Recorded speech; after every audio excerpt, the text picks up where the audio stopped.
not a blessing. Marriage is not a blessing.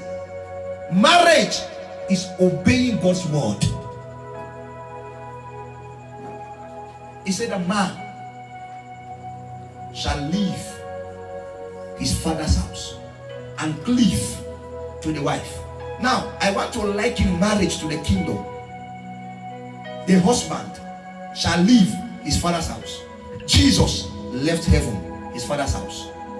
Follow me carefully. Ephesians chapter 5, verse 22 downwards. You can find it explicitly how God explained marriage.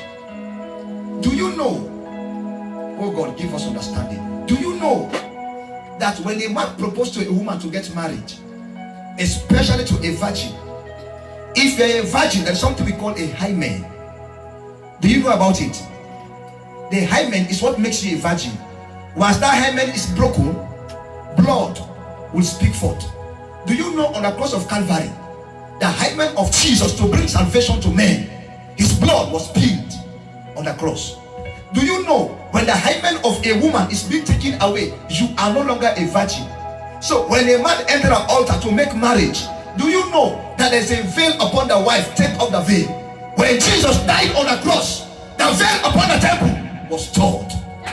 Marriage is not a blessing. Marriage is an ordinance we obey.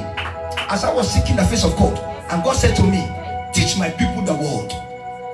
Let them understand. They will stop dying for these things. Now listen to me. Why you should not fornicate? You should not fornicate because, oh God, help us.